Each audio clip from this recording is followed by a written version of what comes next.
Alright, so before we dive into the device itself, let's go ahead and do a quick unboxing, and as you can see, it's your typical HTC packaging that we've become pretty used to by now, but inside the box you get the device obviously, and everything else is pretty standard. You've got your micro USB charging cable, a wall adapter, and the usual paperwork.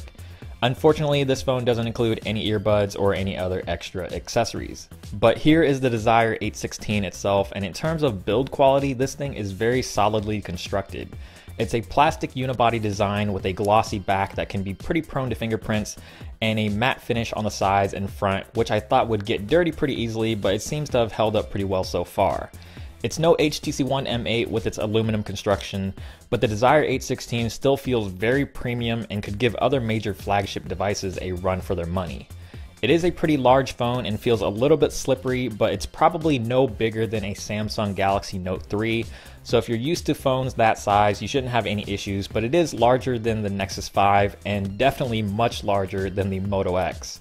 Despite its size though, it's a pretty thin phone coming in at only 7.99 millimeters.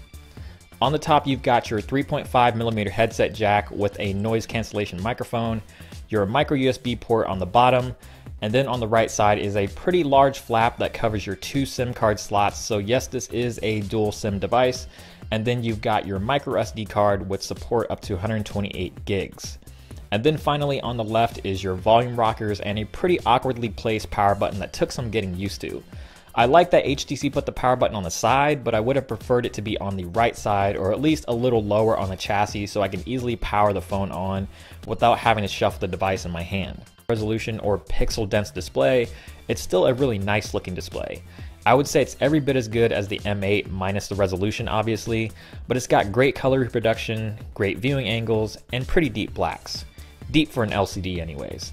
The bezels around the display are pretty large and you still get that bottom bar for a dedicated HTC logo just like you do on the One M8, but honestly it didn't really bother me all that much or really detract from the viewing experience.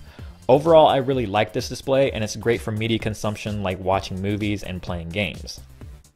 Specs wise, the Desire 816 is rocking a Snapdragon 400 processor clocked at 1.6 GHz, backed by 1.5 GB of RAM, an Adreno 305 GPU, and 8 gigs of internal storage.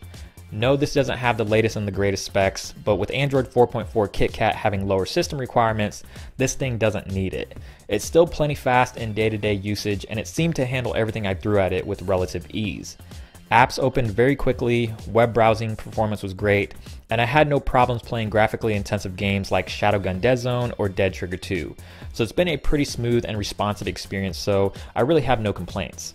Now on to another part of this phone that I really like, and that is the 13 megapixel camera with autofocus and LED flash. And besides the boom sound speakers, the camera is probably one of the best parts about this phone. The first thing you'll notice is that this is not the new Sense 6 camera, but that's not necessarily a bad thing. The Sense 5 camera is still pretty good and it'll be very familiar territory if you've ever used the original HTC One. It doesn't have instant shutter, but it's still pretty quick and there's a lot of shooting modes and options to really get the shot that you're looking for. It takes really sharp looking photos, and at such a high resolution, you're going to be able to zoom and crop without losing any detail, which is really important to a lot of people. Color reproduction is great as photos come out looking very nice and vibrant, and it's got pretty decent dynamic range. For the most part, it does a pretty good job of balancing out the lights and darks, but every once in a while you'll get that shot where the lights are completely blown out or everything gets lost in the dark.